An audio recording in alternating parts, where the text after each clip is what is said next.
Welcome to the 10th Planet Revolution. I was introduced to jiu-jitsu over 15 years ago when I saw a skinny Brazilian dude choke out a pharmaceutical-grade superhero in 57 seconds. Since then, I've studied with some of the best instructors on earth, but it wasn't until I trained with Eddie Bravo that I realized jiu-jitsu is way more than a world. It's an entire universe. Follow me as I navigate the twisters and turns of jiu-jitsu on the 10th planet. My name is Jason Eisner, and this is Mastering the System.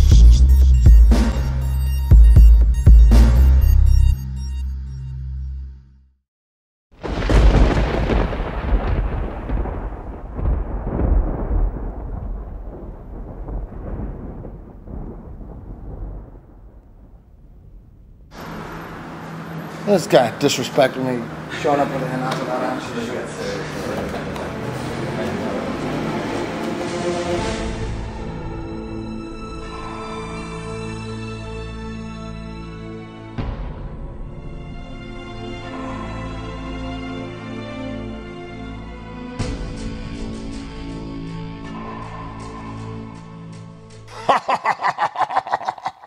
The motherfucking Hanado saga continues. Don't have a chime.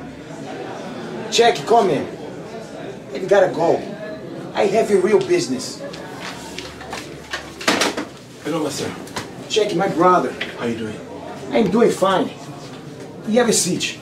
Perfect. To sit you down. Yeah, I have a tough day, and also I'm too tired, and also I'm so exhausted. You have a tough day. Yeah.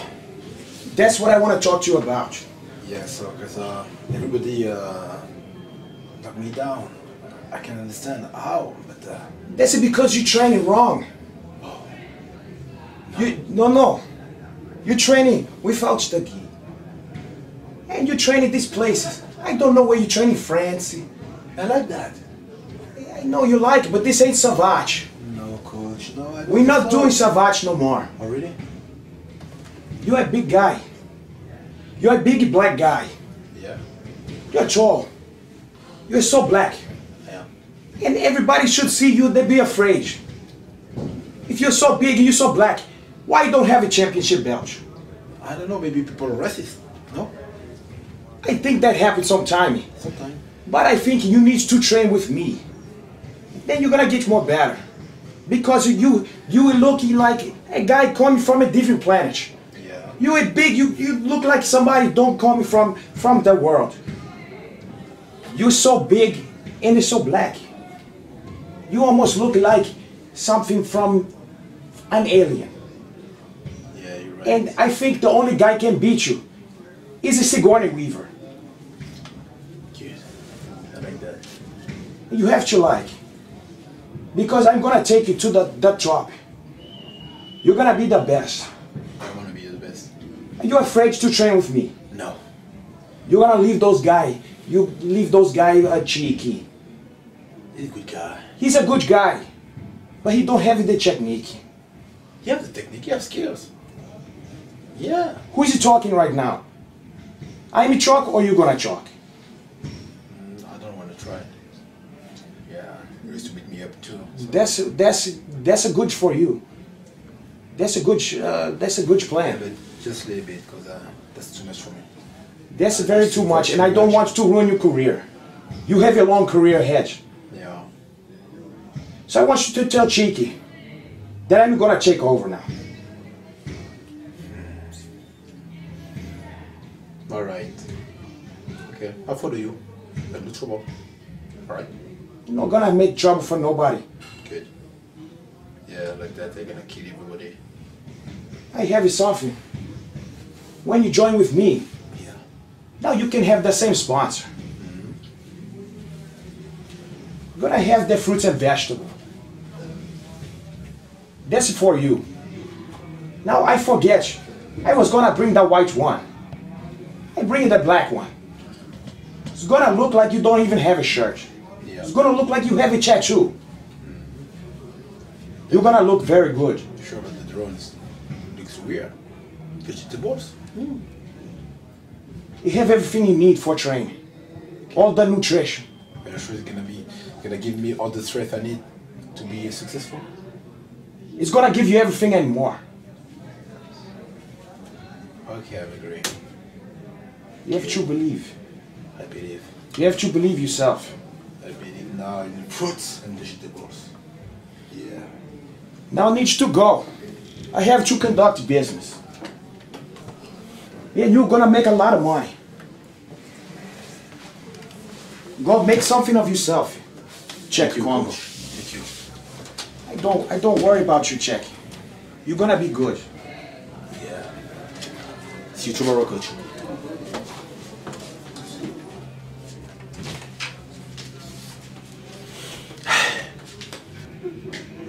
Carai, where you been? Perfect double underhooks to have legs to swim, move, or prison guard. Einstein. All right, guys, we're gonna work on starting in a bad spot, half guard, getting those double underhooks, those perfect double underhooks, understanding the difference between perfect double underhooks and all other kind of underhooks. Once you have perfect double underhooks, you can take it to the back. You can go all the way home with those perfect double underhooks. If you've developed a clinch, if you know how to move in the clinch, and you understand all the different positions and the possibilities and the paths that you can take from these positions. For me, getting the perfect double underhooks is golden. It's not as easy as it was before. It used to be you can just go in there and pull half guard and the guy will give you double underhooks. He's so happy that you decided to pull half guard that he just give it to you. What do you want, man? Like he owes you. Not anymore. Really hard to get those perfect double underhooks. The name of the game on top now is framing. Guy on top until he passes the guard. Guy on top shouldn't give an underhook or an overhook. He should be framing. Armpit control. Forearm in the neck. Rib control. Until he passes. You can take that underhook if you think the guy on the bottom doesn't have a good rubber guard. From half guard, you could take that under and go head and arm or go dominator on him, double underhooks and half guard and pass. But if the guy has a good rubber guard and he knows how to work off that overhook, like Shigeki, I wouldn't do that too. I wouldn't take head and arm and try to pass, no hand pass. I'm turning twist or pass on him. He'll take that overhook and he'll turn it in. I'll have a foot in my face within 15 seconds. All right? So we're starting with perfect double underhooks and lockdown, but just understand that that's a war. You want perfect double underhooks, you gotta fight for it. It's a battle. It's like fighting for a double leg takedown. You don't go in there, set it up and shoot it, and the guy stuffs it and you say, man, fuck this, let me go to something else. You take 3 good shots, set them up good, get in there.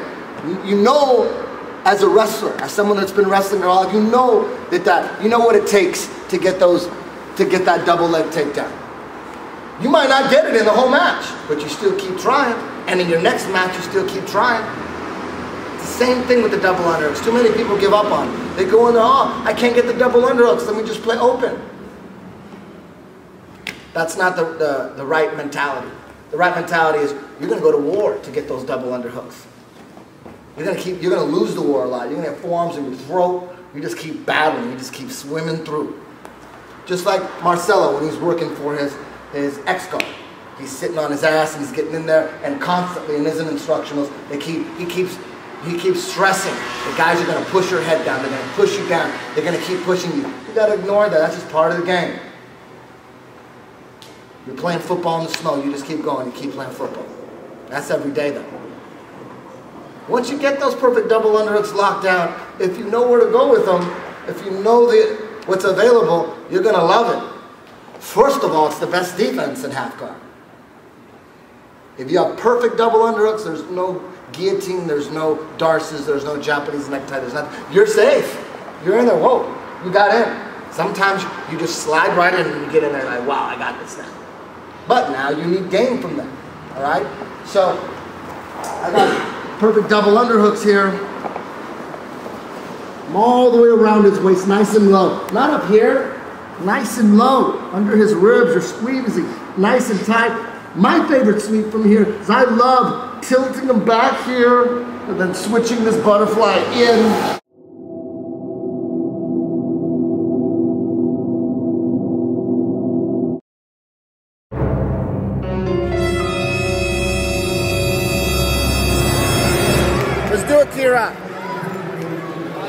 go, Kira.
Okay, for beginner, up to 185. We're still waiting for Gus Moore. You have 1 minute to DQ. Gus Moore, 1 minute to DQ. Table 10, mat 10.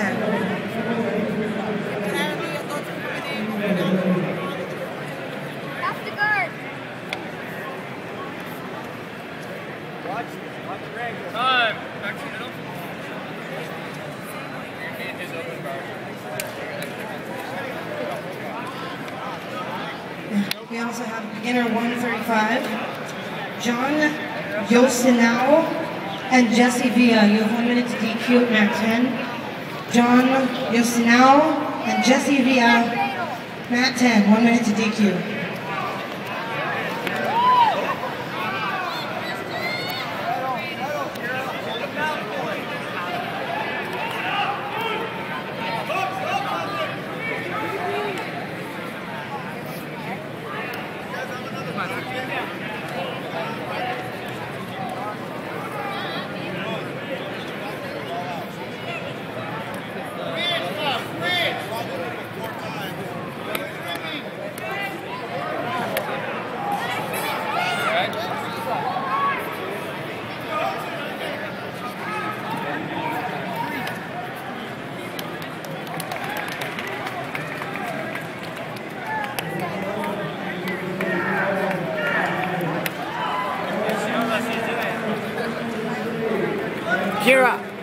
Kira.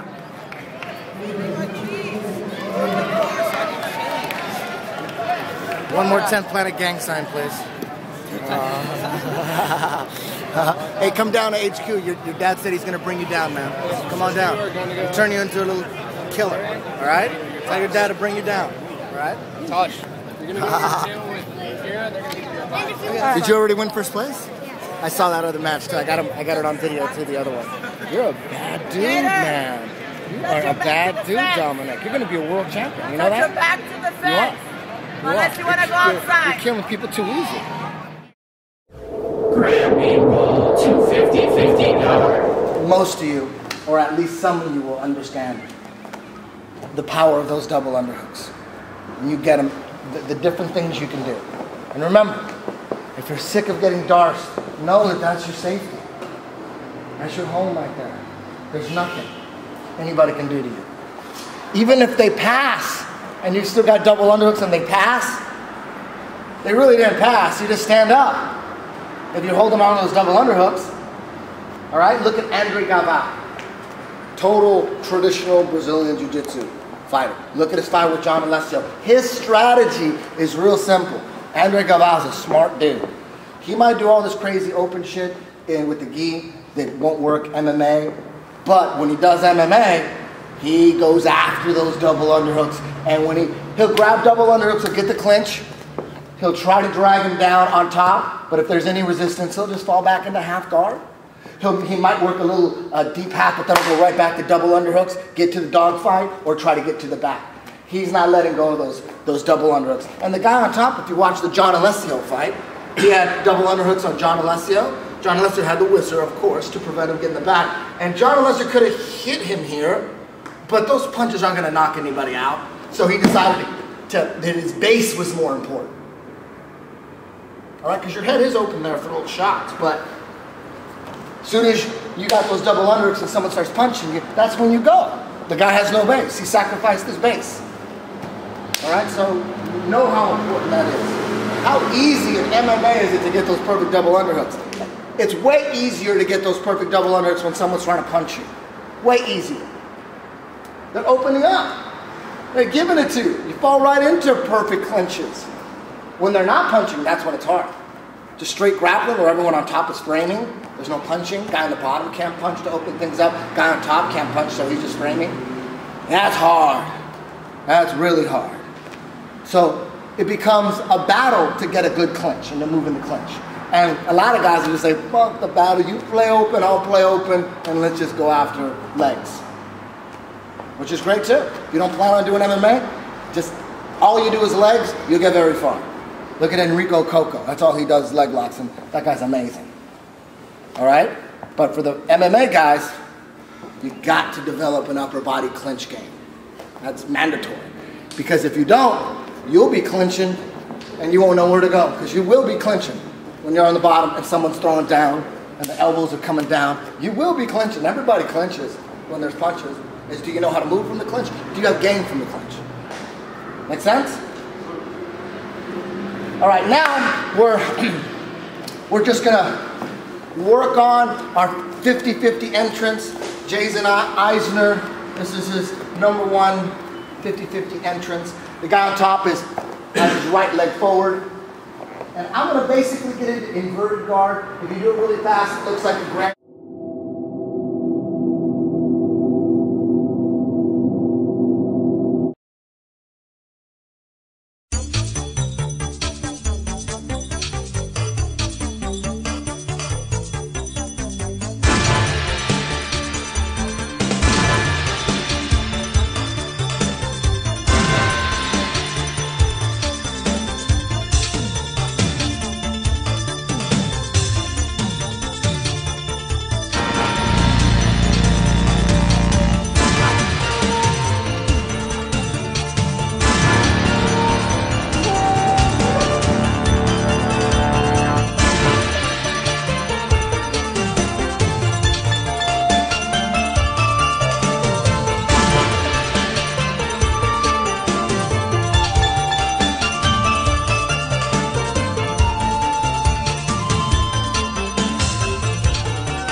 Timeless Films with Joey Karate. Of all time, I gotta find the scenes. Okay, this one's Midnight Run. He just torments De Niro in this. It's like putting balloons around me. See, he even calls him a pain in the ass. He torments him in this fucking movie. He's a convict that robbed $15 million from the mob. De Niro's a fucking bail bondsman, has to go get him and bring him back to California. Here's the greatest gangster of all time. Is this the scene we're talking?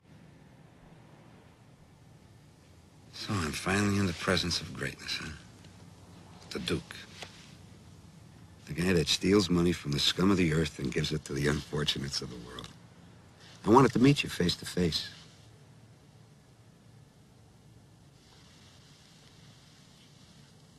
Did you actually think that you were going to steal my money and get away with it?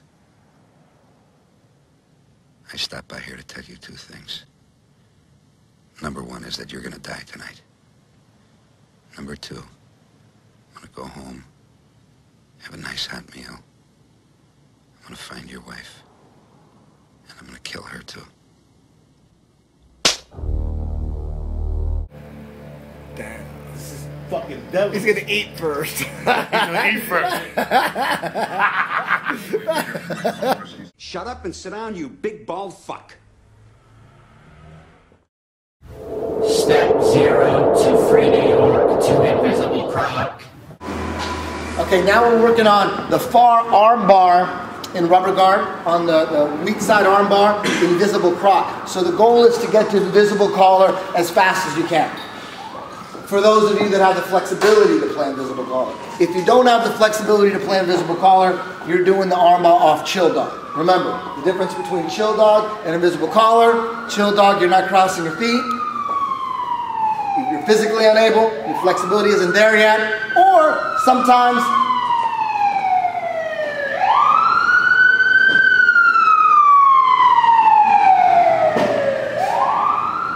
strange, it's such a good neighborhood. Remember, where the hell was I? Sometimes. Flexibility. So where was I, Matt? Where was I, Matt? Sometimes. And then the siren came by. And then what? Sometimes something happens when you're going for chill dog or the double bag. The double bagger? Now I got my terminologies all mixed up. How much Dio did you listen to today? I was listening to the whole Dream Evil album. I knew it. I think that's the best album. Not a day goes by that he doesn't have Dio in his blood, right? Yeah. Nice. Yeah, Dio's like the king of metal, the most powerful voice. Him and Tim the Ripper Owens, 6 octave range. Tim the Ripper Owens is the other most powerful voice in metal. He's got a 6 octave range. Fred Mercury from Queen's 4.5 octaves, and Roy Orbison. Rob Halford had 6 in his prime as well. And what does Mariah Carey have? Probably like 8, but women have an unfair advantage in vocal range. Is that how balls? Just like we do in sports. That's not sexist, it's science. Nothing sexist about it. The women's rights movement's going to come after you now. All right, back to the lesson at hand. So we're going to do a flexible version of the invisible croc, and then we're just going to do the far arm bar off chill dog. For those of you that don't have your flexibility quite where you need it to be. Ryan? You listening? Yeah, I'm listening. Okay. Einstein? So we're starting in step 0. He's going to hold me up. He's got posture. He's got a T-Rex. I'm going to climb up. He holds me up. And then I'm going to break him down. One hand.